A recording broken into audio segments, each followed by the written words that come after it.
최근 드라마 눈물의 여왕 큰 인기를 끌고 있는데요. 극중에서 배우 김지원 씨가 클라우드 세포종이라는 악성 뇌종양에 걸리면서 시한부 3개월이라는 통보를 받고요.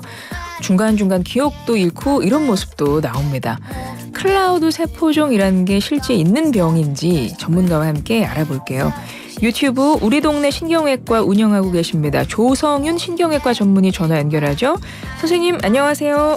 네, 안녕하세요. 우리 동네 신경외과 조성윤입니다. 네, 선생님도 눈물의 여왕 즐겨보십니까? 네, 저도 주말마다 온 가족이 모여서 눈물의 여왕 함께 시청하고 있는데요. 지금은 환자들하고 함께 슬기로운 라디오 생활 듣고 있었습니다. 아이고 감사합니다.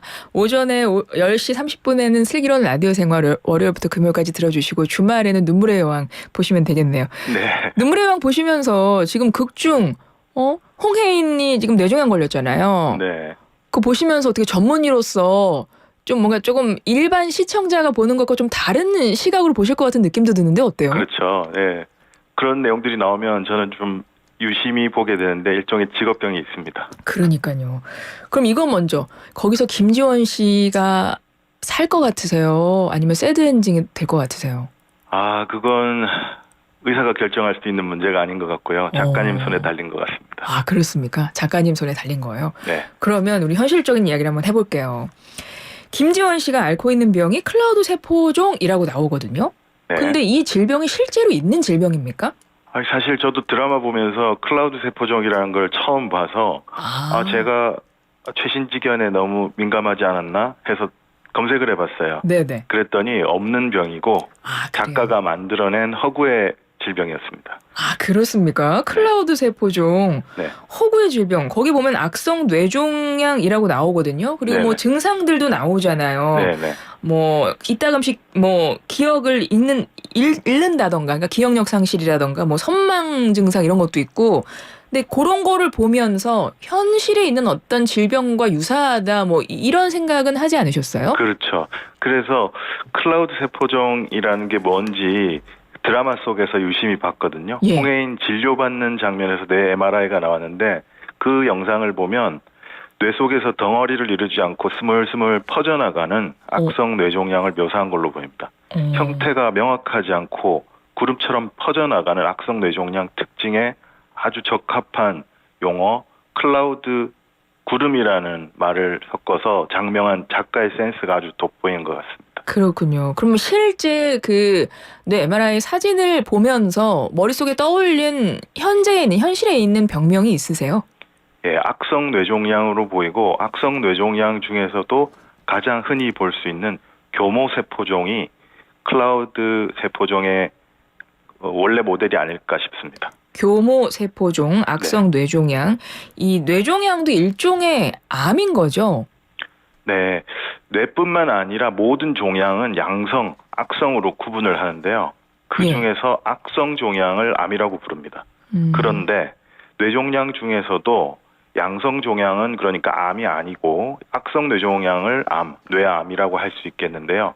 그런데 뇌종양의 경우에는 양성이냐 악성이냐도 중요하지만 종양이 발생한 위치나 크기에 따라서 양성이라고 할지라도 심한 신경학적 장애를 유발하거나 심한 경우에는 사망할 수 있기 때문에 악성만큼이나 위험할 수도 있습니다. 일단 뇌종양은 좀 위험한 병이라고 보여지는데 보면 이 지금 교모세포종이 모델처럼 보인다라고 말씀하셨잖아요. 네. 그럼 이 교모세포종의 어떤 증상은 어떻게 되나요? 교모세포종이라고 해서 딱히 특별한 증상, 이건 교모세포종에 의한 증상이다 이렇게 보기는 힘들고 뇌종양을 전체로 보면요. 네. 뇌종양이 생기면 뇌 안에 압력이 올라가기 때문에 뇌압 상승에 따라서 제일 먼저 나타날 수 있는 것은 두통, 어지러움 이런 증상이 가장 흔히 볼 수 있는 증상입니다. 두통, 어지러움. 네. 그리고 드라마처럼 기억 상실로 어떤 그런 증상도 뭐 일반적으로 뇌종양의 증상 중이긴 하나요? 네, 그렇긴 합니다. 뇌종양이 유발하는 여러 가지 증상 중에 기억력 장애가 있을 수 있긴 한데요. 극중에서 보이는 건 아무래도 재미를 더하기 위해서 기억 상실을 좀 더 드라마틱하게 과장해서 보여주는 면이 있는 것 같습니다. 보통 머릿속에 뇌에 종양이 있다고 하면 뭐 두통, 어지럼증 이런 거는 이해가 되는데요. 네. 기억 상실 같은 증상은 왜 생기는 거예요? 어쨌든 뇌 종양으로 인해서 뇌 기능이 떨어지게 되는데 기억을 저장하는 부분에 뇌 종양이 생겨서 기능을 떨어뜨리게 되면 기억력 장애가 있을 수 있죠. 실제 이제 환자들 이제 만나실 때 이 교모세포종 때문에 오시는 분들도 진료를 하셨을까요? 그렇죠. 지금은 제가 개원해서 주로 경증 환자들을 보고 있지만 예전에 대학병원에서 근무했을 때는 교모세포종을 아주 흔히 보게 됩니다. 왜 그러냐면 뇌종양 전체 중에서 다른 장기에서 전이된 경우를 제외하고는 교모세포종이 가장 흔한 종양입니다. 아, 그래요. 네. 그러면 기본적으로 그리고 교모세포종은 악성 뇌종양인 거죠? 그렇습니다. 네. 그러면 교모세포종, 악성 뇌종양이면 대체적으로 교모세포종이 일반적이라는 말씀이신데 이게 궁금합니다. 사실 지금 우리가 말했던 증상, 뭐 기억상실증은 제외하고 두통이라던가 어지럼증이라던가 보통 뭐 뇌에 문제 있으면 뭐 구토도 날 수 있다 이런 것들은 일반적으로 아시니까요. 네. 근데 그런 증상이 제가 이제 만약에 겪는다고 하면 일상생활 중에 이것이 일반적인 그냥 편두통, 두통인 건지 아니면 진짜 뇌종양처럼 어떤 뇌에 큰 문제가 있어서 그런 건지 본인이 이게 구분할 수 있나요, 증상으로? 사실 저도 구분하기가 쉽지가 않습니다. 그래서 어. 증상만으로 이것은 뇌종양에 의한 두통이다, 뇌종양에 의한 어지러움이다 이렇게 딱 단정할 방법은 없습니다. 다만 일반적으로 가장 흔히 볼 수 있는 두통, 긴장형 두통은 오후에 한 서너 시쯤에 한참 업무를 하다가 머리가 아파오기 시작하고 한숨 자고 나면 좋아지는 경우가 많은데 뇌종양 같은 경우는 누워있는 동안에 뇌 압력이 더 올라가기 때문에 뇌압 상승으로 두통이 자고 일어나서 아침에 더 뚜렷하게 나타납니다. 그래서 의사들이 모닝 헤데익이라고 하면 좀 더 긴장하고 검사를 권유하는 경우가 많고요. 또 어지러움의 경우에도 일반적인 어지러움은 일시적으로 그러다가 호전되는 경우가 많은데 뇌종양 같은 경우는 점점 진행을 하기 때문에 어지러움이 지속되고 좀 더 악화되는 경향이 있습니다. 그럼 아침에 일어났을 때 두통이 너무 심하다라고 하면 일단 그건 일반적이지 않다고 판단하고 병원에 가는 게 맞네요. 맞습니다. 네. 그것 외에 뭐 시력에 문제가 있거나 어떤 이제 뇌 쪽이니까 어떤 마비 증상이 온다거나 뭐 이런 것도 올 수 있나요? 그렇죠. 안과에 가서 맨 처음에 눈과 관련된 시력 시야 증상이 있어서 안과에 갔다가도 안과 전문의가 눈을 들여다보고 이건 뇌 문제인 것 같다, 시신경의 문제인 것 같다 해서 신경외과로 전과가 돼서 신경외과에서 뇌종양으로 진단되는 경우가 종종 있습니다. 그리고 이비인후과 같은 경우에도 처음에는 귀의 문제, 이명이나 청력 저하, 어지러움 이런 것 때문에 이비인후과 갔다가 신경외과로 전과돼서 청신경이나 전정신경 주위의 뇌종양으로 진단받는 환자들이 꽤 있습니다. 그러니까요. 그럴 수 있겠습니다. 뭐 눈에 문제가 있을 수도 있고 뭐 귀에 문제가 있을 수도 있고 뭐 기억력 상실이면 또 이제 정신질환 쪽으로 오해할 수도 있고 해서 처음에 잘못된 진료과에 가서 시간을 허비할 수도 있는데 그러면 이거 하나만 짚어주시겠어요?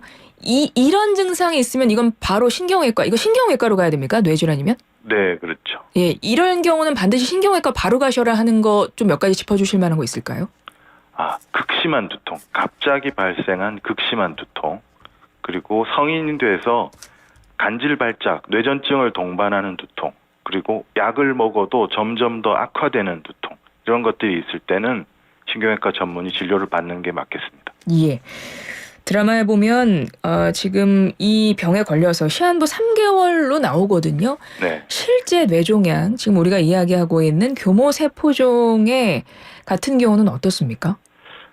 뇌종양은 악성이나 양성 여부 또 발생 위치 따라서 생존율이 아주 크게 차이가 나는데 안타깝게도 교모세포종은 그중에서도 가장 생존율이 낮은 종양입니다. 경계가 불분명하기 때문에 퍼져나가서 수술을 하기도 쉽지가 않고요. 수술을 하더라도 모두 다 제거하기가 쉽지가 않습니다. 그래서 수술 끝나고 나서는 방사선 치료, 항암 치료까지 동반을 해야 되고요. 그런 치료를 다 마쳤는데도 완치가 되지 않고 재발하는 확률이 높습니다. 그렇군요. 드라마 보면 이제 치료하겠다고 독일로 가거든요. 그리고 네. 거기에 뭐 카티 TV인가요? 뭐 그런 게 네. 나오는 것 같아요. 실제 현실에서도 그런 치료법을 쓰나요? 사실 저는 그 치료법에 대해서 알지 못했는데 제가 뭐 뇌종양에 대해서 계속 연구하는 학자는 아니니까 예. 최근에 이 드라마 통해서 저도 한번 찾아봤더니 그런 치료 방법을 통해서 교모세포종을 치료하려는 실험적인 시도들이 있는 것으로 알고 있습니다. 그러나 실제로 환자한테 널리 적용하는 그런 일반적인 치료법은 아닙니다. 아, 드라마에선 독일로 가지 않습니까? 네. 근데 지금 이런 뇌질환, 뇌종양, 악성 뇌종양의 경우 우리나라는 지금 치료 수준 어느 정도 올라와 있나요? 우리나라는 뇌뿐만 아니라 전반적인 의학에서 아주 수준이 높기 때문에 치료가 힘든 질환에 대한 임상시험이 독일 같은 곳에서 이루어진다 그러면 우리나라에서도 같이 동참하고 있거나 아니면 별도의 임상시험을 진행하고 있을 가능성이 높고요.